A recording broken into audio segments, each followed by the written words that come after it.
সেদিন আমরা সবাই মিলে চলে যাই বইমেলায়। নর্মালি প্রতি বছরই আমাদের বইমেলায় যাওয়া হয়। আগে তো আমি প্রচুর পরিমাণে বই পড়তাম, সেই হিসেবে বইমেলায় গেলে আমার অনেক বই কেনাও হতো।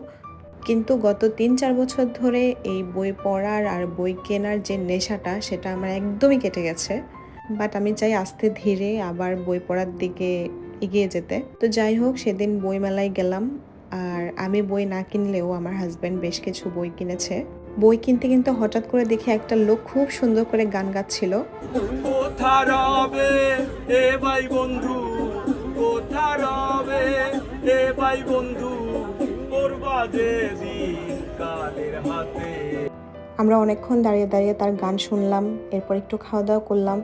শীতকালে হঠাৎ করে আম দেখে আমার ইচ্ছে করলো যে একটু আম খাই। পরে কিছুটা আম খেলাম আমি। এবার বইমেলায় কিছু কিছু স্টল এত সুন্দর করেছে, বাট আমার কাছে এই বিশ্ব সাহিত্য কেন্দ্রের এই স্টলটা সবচেয়ে সুন্দর মনে হয়েছে। আর এই যে এদের বাবা ছেলের বই কেনা অবশেষে শেষ হয়েছে। তারপর আমরা একটু খাওয়া দাওয়া করলাম, আরও কিছু বই দেখলাম। তারপরে বই কেনা শেষে, ঘোরাঘুরি শেষে অবশেষে বাসায় ব্যাক করলাম।